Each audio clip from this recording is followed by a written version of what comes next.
안녕하세요. 재밌는 세계 역사 이야기. 오늘은 고대편 페니키아입니다. 페니키아는 오늘날 시리아와 레바논 지역입니다. 해안 지역인데 지중해 동안을 일컫는 고대 지형입니다. 페니키아인들은 장사와 유리 제조를 잘한 것으로 유명합니다. 이집트를 떠난 유대인들이 가나안으로 돌아왔을 때 그곳엔 이미 다른 사람들이 자리 잡고 있었습니다. 바로 페니키아인들이었습니다. 가나안 북쪽 땅에 살고 있었습니다.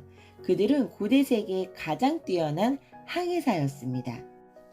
그들이 항해사가 될 수밖에 없었던 이유는 가나안 북쪽 지역은 바위와 모래투성이 기후도 건조했고 밀농사를 짓거나 가축을 키우기에는 적당하지 않았습니다.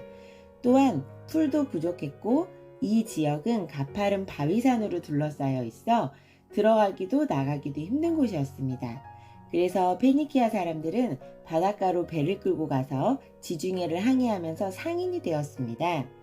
처음에는 고향 땅에서 자라는 키 큰 산나물을 잘라서 다른 나라로 가지고 갔고 또 아름다운 가구를 만들어서 비싼 값에 팔기도 했습니다.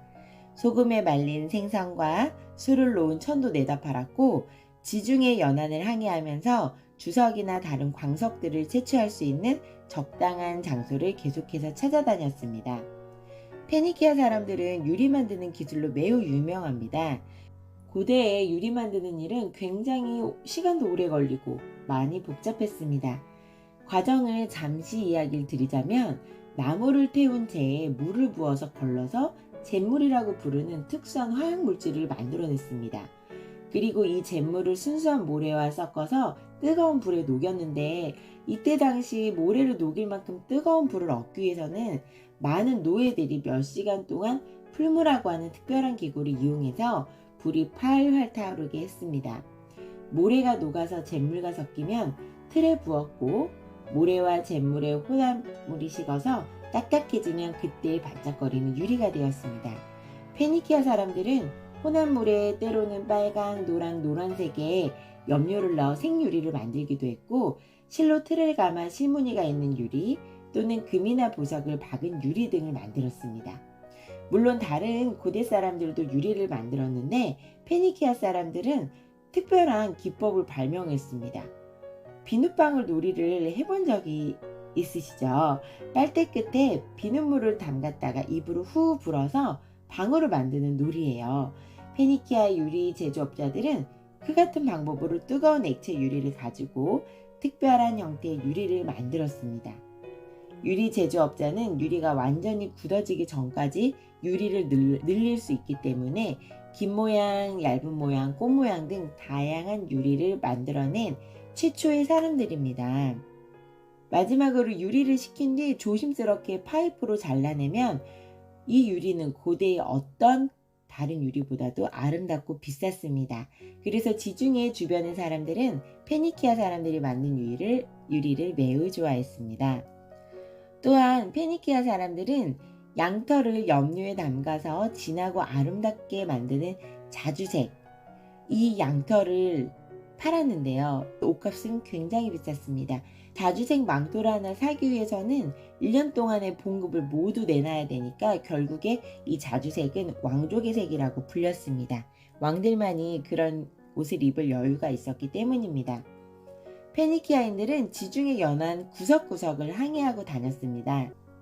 그래서 식민지를 만들기 시작했고 그 중에 잘 알려진 도시 중 하나가 티레였고 다른 하나는 북아프리카로 가는 카르타고였습니다.